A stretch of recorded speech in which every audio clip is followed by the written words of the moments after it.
Hi everyone, this is Hunter with Group Syndicraft, just showing you guys how to set up Windows Defender Firewall rules, showing you inbound rules, outbound rules.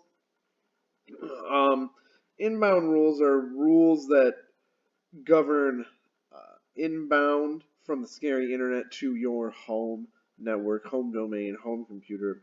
Rules that govern over that. So let's jump into this and check out what exactly new rules are and how to set them up. So let's go into a new rule here. Here you have the different kinds of rules. You can set up programs, ports, predefined or custom ports, obviously TCP, UDP ports, programs or connections for a program, and then custom. Let's go ahead and check out custom rules here. As you can see, custom rules are going to give you more control over what it is exactly that you're blocking, you're allowing or disallowing. So right off the bat, does this rule apply to all programs? Does it apply to a specific program path?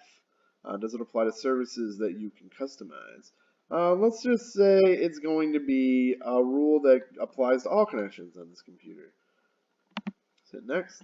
Which ports and protocols does this rule apply to? So you can hit different protocol types. You can hit IPv6, IPv4, you can hit TCP, UDP, custom protocols.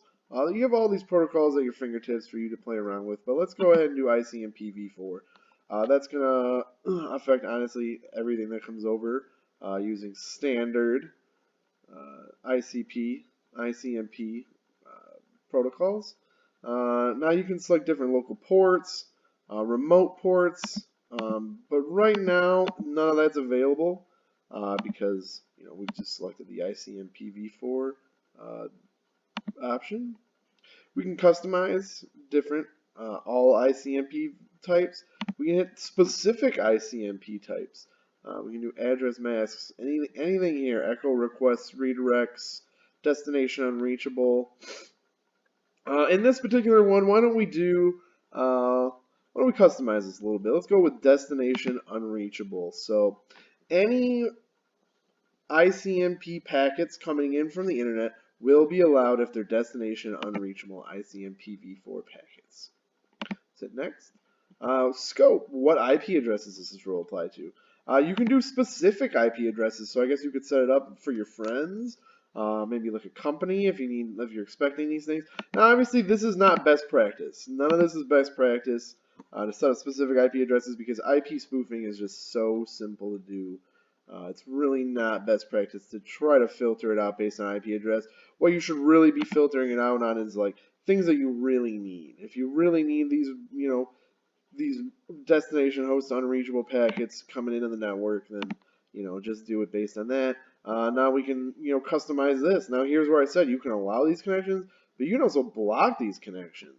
So let's head back here for a second and maybe instead of ICMPv4 allowing these destination host unreachable packets, instead we go, we've been seeing a lot of these. It's not really good in our network. We hit block. Now we're blocking the connection. What does this rule apply? Domain, private, public. This is where does this happen? Because obviously this is a rule on your local computer. So where does this rule apply? Well, it applies in all of these places. Public places, private places, domain. To next. Now we're going to name the rule. Let's name it block ICMPv4 destination host unreachable. Because obviously you're going to want names for these. You're going to want to remember what they are and what they do. That way, in case you ever have to mess around with them again, or maybe allow those connections in the future, that you have a way to do that. So yeah, this is an overview of how exactly to make an inbound rule on the firewall. Thank you and have a great day.